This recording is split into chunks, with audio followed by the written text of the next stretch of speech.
सिद्दीकुल्ला चौधरी जैसे व्यक्ति जो धर्म के नाम पे लोगों को उकसा रहे हैं, इनसे दूर रहिए, इनसे बचिए।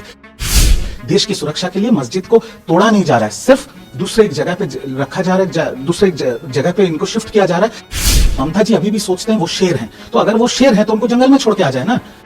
जब तक ममता बनर्जी जी को लगेगा कि अभिषेक बनर्जी शेर है, तब तक तृणमूल कांग्रेस का तो बचने का कोई सवाल ही पैदा नहीं होता। कलकत्ता एयरपोर्ट के अंदर में एक 130 साल पुराना मस्जिद है जो 130 साल से वहाँ है और वहाँ पर नमाज पढ़ा जाता है। और इसका प्रक्रिया यह है कि जो नमाजी हैं वो जाते हैं, उनको CISF बस में लेके जाते हैं, फिर नमाज पढ़ते हैं, वो वापस आ जाते हैं। बट एक चीज़ समझना पड़ेगा कि ये जो मस्जिद कलकत्ता एयरपोर्ट के अंदर है, ये अंतर्जातिक एयरपोर्ट है, हवाई अड्डा है, जहाँ जो बांग्लादेश और चाइना के एकदम नज़दीक का वाला एयरपोर्ट है। ये 3 टायर सिक्योरिटी एयरपोर्ट है जहां पर देश के प्रधानमंत्री, देश के गृह मंत्री सफर करते हैं। तो अभी देश के जो केंद्र सरकार, राज्य सरकार और एयरपोर्ट अथॉरिटी ऑफ इंडिया ने ये सिद्धांत लिया है कि अगर हम इस मस्जिद को हटा के कहीं और कर दें, जहां पर पश्चिम बंगाल सरकार नया मस्जिद बनाने में भी समर्थन करेगी, तो वहां पर क्या होगा, देश का जो सुरक्षा है वो अभी उनको सरकार को लग रहा है कि देश की सुरक्षा में कॉम्प्रोमाइज हो रहा है, तो देश का सुरक्षा में कॉम्प्रोमाइज भी नहीं होगा। और जो कलकत्ता हवाई अड्डे में सिर्फ 2 रनवे है, वो 2 रनवे बढ़ के 4 रनवे हो सकता है, जहां पर बहुत विदेशी एयरलाइंस भी आ सकते हैं और लॉजिस्टिक सपोर्ट भी मिलेगा। तो मैं ये मानता हूं कि देश की सुरक्षा सर्वोपरि है।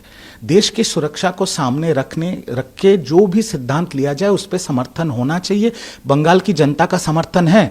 सिद्दीकुल्ला चौधरी जैसे कुछ नेता है बंगाल में जो तृणमूल के जमाने में भी धर्म को लाके देश के सुरक्षा के ऊपर सवाल खड़े करते थे। आज यही व्यक्ति सिद्दीकुल्ला चौधरी धर्म को सामने रख के कुछ झमेला करने की कोशिश उन्होंने की थी कलकत्ता में। मैं सिर्फ इतना ही कहूंगा, देश की सुरक्षा सर्वोपरि है। यहां पर कोई धर्म का मसला नहीं है, ना किसी धर्म को ठेस पहुंचाया जा रहा है। और मेरी निवेदन होगी कि सिद्दीकुल्ला चौधरी जैसे व्यक्ति जो धर्म के नाम पे लोगों को उकसा रहे हैं, इनसे दूर रहिए, इनसे बचिए।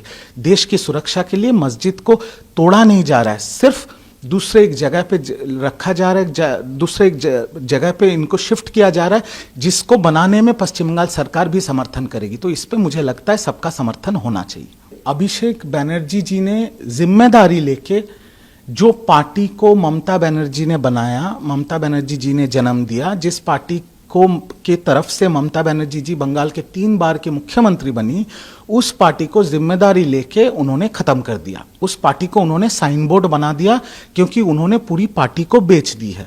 पर ममता जी अभी भी सोचते हैं वो शेर हैं, तो अगर वो शेर हैं तो उनको जंगल में छोड़ के आ जाए ना, तो उनका तो राजनीति में कोई जगह नहीं है।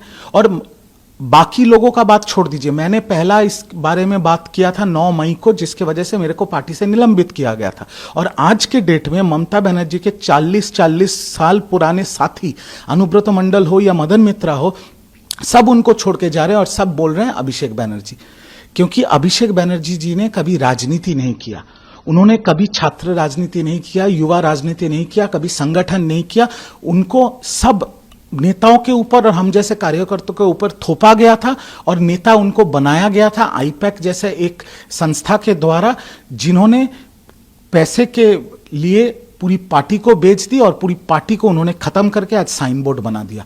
जब तक ममता बनर्जी जी को लगेगा कि अभिषेक बनर्जी शेर है, तब तक तृणमूल कांग्रेस का तो बचने का कोई सवाल ही पैदा नहीं होता। पर अगर ममता जी इस शेर को जंगल में छोड़ के आ जाए तो शायद 10-15 साल में तृणमूल कांग्रेस का जिंदा रहने का एक चांस बन सकता है। सेशन तो हर सेशन बहुत महत्वपूर्ण होता है देश के लिए। तृणमूल कांग्रेस के 20 सांसद NCPI में चले गए हैं जो NDA को सपोर्ट करेंगे। खबर ऐसी आ रही है कि शायद लोकसभा से और 2 सांसद NCPI ज्वाइन करे आने वाले दिन में। राज्यसभा के 3 सांसद टूट गए, वो अभी भाजपा के सांसद बन गए। कोयल मल्लिक ने भी रेजिग्नेशन दे दिया और 2 सांसद राज्यसभा के छोड़ने वाले हैं तृणमूल कांग्रेस को। तो और ये सारे वोट जा रहे हैं NDA को। पर जो बिल्स हम सोच रहे थे कि इस अधिवेशन में लाएगी सरकार, जैसे delimitation bill, women reservation bill, 1 nation 1 election bill, शायद वो बिल इस बार नहीं आ रहे हैं, दूसरे और बिल्स आ रहे हैं। पर ये बहुत महत्वपूर्ण सेशन है। NCPI अलग बैठेगी, सुदीप बंदोपाध्याय पार्टी के नेता बने हैं, चीफ विप बने हैं, काकुली घोष दोस्तीदार, ये सब NDA के समर्थन में देश के हित में काम करेंगे। और देश के हित में जो काम होता है उसका समर्थन हम सब करते हैं। अगर आप ये वीडियो YouTube पर देख रहे हैं तो हमारे चैनल को सब्सक्राइब कर बेल आइकन दबाएं और Facebook पर देख रहे हैं तो हमारे पेज को लाइक करें।